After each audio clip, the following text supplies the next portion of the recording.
स्वस्यस्तुते ओम स्वस्यस्तु विनाशाख्याकुण्डकल्याणविद्यदा विनायकं प्रियामित्वं तां स्वस्ते ब्रुवन्तु नः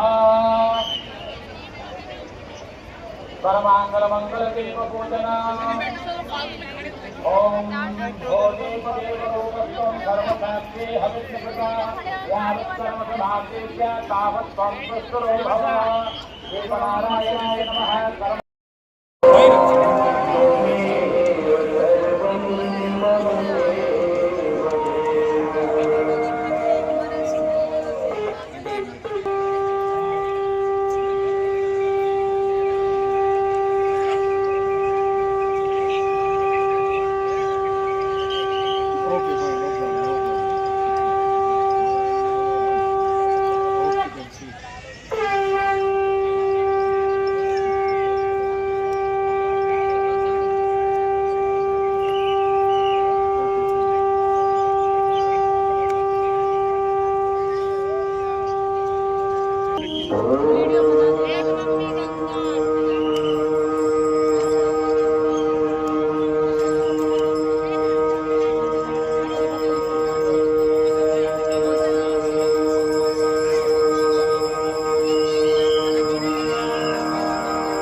गुणेषु च तथा मित्रपदं नाम तथा केदारमुत्तमम्। आस्था, श्रद्धा एवं सबसे प्राचीन सभ्यता का साक्षी है यह वाराणसी शहर। यह कल कल बहती गंगा नदी की धारा जिसके समक्ष विद्यमान है यह नर्मदा घाट। मत्स्य पुराण में तीर्थों की चर्चा के अवसर पर नर्मदा तीर्थ का वर्णन हमें प्राप्त होता है। साथ ही साथ स्कंद पुराण के काशी खंड में भी जहाँ नव दुर्गा घाटों का वर्णन होता है वहाँ भी नर्मदा घाट का नाम अंकित है।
जहाँ क्षेत्र रक्षा करने वाली दुर्गा रूपी ललिता गौरी का निवास है।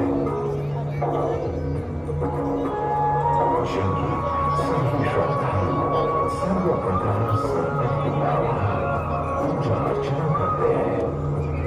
इस घाट की सबसे विशेष बात यह है कि यहाँ शिव के साथ शक्ति के दर्शन श्रद्धालुओं को मिलते हैं। घाट के ऊपर गली में मां दुर्गा को समर्पित देवी ललिता का मंदिर विद्यमान है। साथ ही साथ यहाँ काष्ठ एवं ईंट से बना राजराजेश्वर मंदिर भी स्थापित है। भगवान शिव को समर्पित काशी में यह मंदिर नेपाल के पशुपति मंदिर का प्रतीक रूप है। वर्तमान में सुशोभित यह ललिता घाट पूर्व में 3 भागों में विभक्त था। दक्षिण दिशा की ओर से चले नेपाली घाट, ललिता घाट एवं राजराजेश्वरी घाट। इनका उल्लेख सन 1930 में चंद्र ने किया था। जहाँ नेपाली घाट एवं ललिता घाट के पक्के निर्माण का श्रेय नेपाल के महाराजा बहादुर शाह को जाता है, तो वहीं राजराजेश्वरी घाट के निर्माण का श्रेय सिद्धगिरी जी को जाता है। कालांतर में नेपाली एवं राजराजेश्वरी घाट ललिता घाट में ही समाहित हो गए। ऐसी मान्यता है कि श्रावण मास की कृष्ण तृतीया के दिन ललिता तीर्थ में स्नान कर देवी के दर्शन करने से श्रद्धालुओं की सभी मनोकामनाएं पूर्ण होती हैं।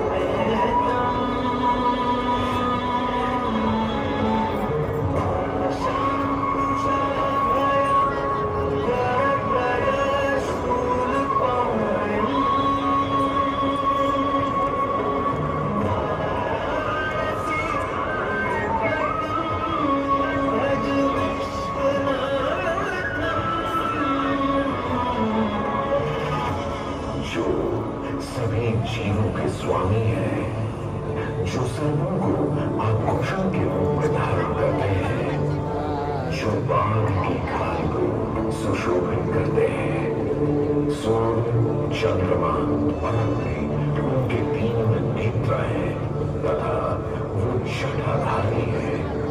पाश, अंकुश और त्रिशूलधारी है। वे अपने सभी भक्तों को आशीर्वाद देकर उन्हें भय से सुरक्षा प्रदान करते हैं। ब्रह्मांड के स्वामी एवं वाराणसी के भगवान श्री विश्वनाथ की हम वंदना करते हैं। मैं आपकी नगरी काशी, वही काशी जो स्वयं भगवान शिव के त्रिशूल पर विद्यमान है। सृष्टि के प्रारंभ में महादेव ने जब पृथ्वी पर अपनी दृष्टि डाली तो उन्हें एक भाग चमकता हुआ प्रतीत हुआ। उसी भाग को भगवान शिव ने काशी का नाम दिया।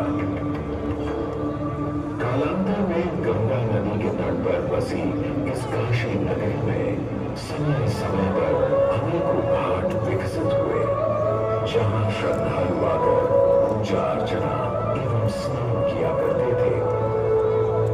माना तो यह नहीं जाता है कि यह नगरी एक बहुत सुंदर वन से ढकी हुई थी, जहां पीपल, आम, बरगद, शीशम आदि के वृक्ष हुआ करते थे, जिनकी छाया में बैठ ऋषि मुनि साधु संत आनंद से तपस्या किया करते थे।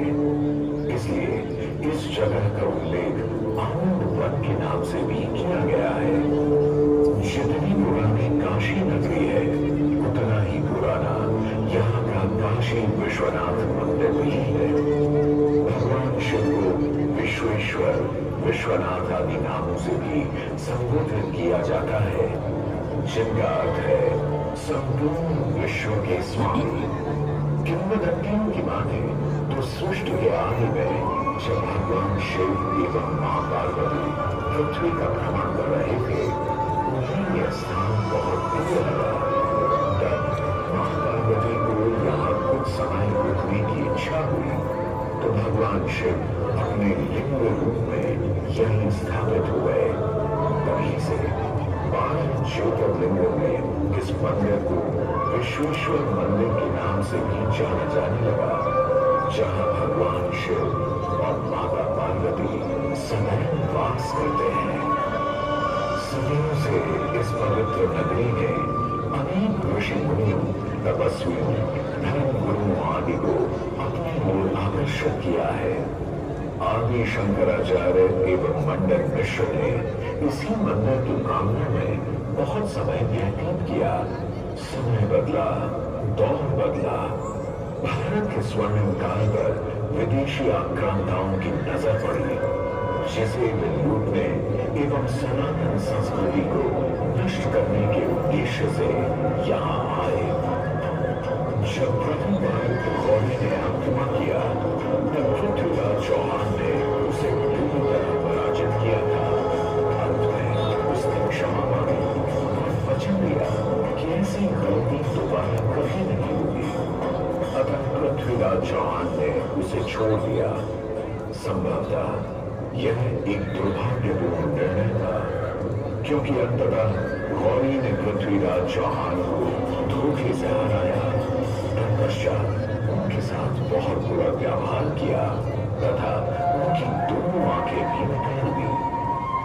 पृथ्वीराज की मृत्यु के उपरांत हिंदुओं का मनोबल कमजोर पड़ गया, जिसके परिणाम स्वरूप आतताइयों ने अन्य मंदिरों के साथ साथ विश्वनाथ मंदिर को भी क्षति पहुंचाई। यह ऐसा काला दौर था जिसके स्मरण करने मात्र से आंखें नम पड़ जाती हैं।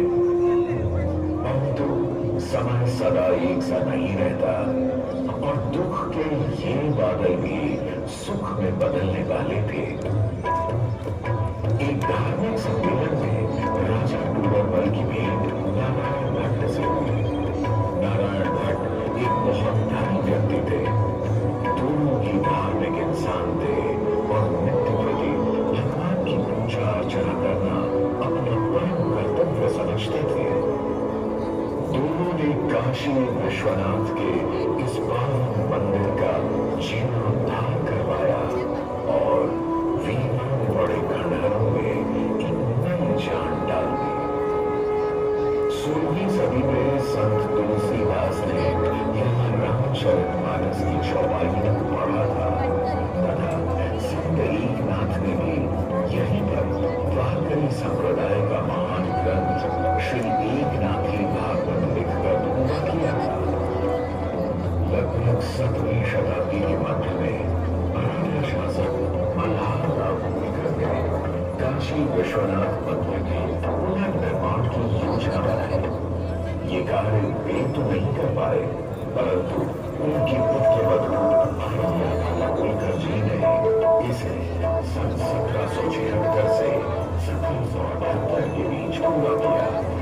वर्तमान काशी विश्वनाथ मंदिर निर्माण का श्रेय अहिल्याबाई होलकर जी को भी जाता है। इनके अलावा महाराजा रणजीत सिंह ने 1000 किलो शुद्ध सोने से निर्मित छत्र इस मंदिर पर लगवाया। जहां ग्वालियर की महारानी बैजाबाई ने ज्ञानवापी का मंदिर बनवाया, वहीं नेपाल के महाराजा ने की प्रतिमा स्थापित करवाई। सनातन संस्कृति को सुरक्षित रखने के लिए जिससे जो बन सका उसने वैसा किया और वर्तमान में भी यह क्रम देखने को मिल रहा है।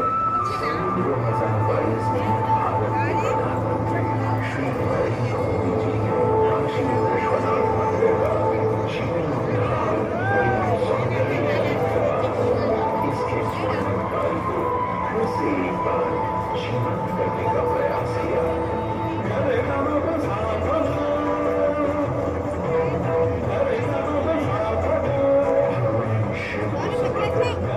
काशी विश्वनाथ का यह पावन मंदिर सदियों से करोड़ों श्रद्धालुओं का प्रेम स्रोत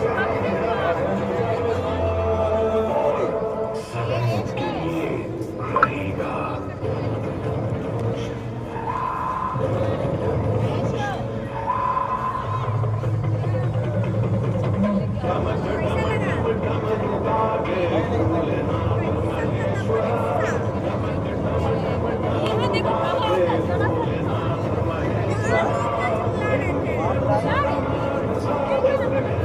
बोले नहीं कि आ जाइए ऊपर में, हम तो बोले नहीं आ जाइए ऊपर में, ऊपर में ही अच्छा दिख रहा था। यहाँ से पूरा नहीं देख रहा हूँ।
हेलो पाहिजे का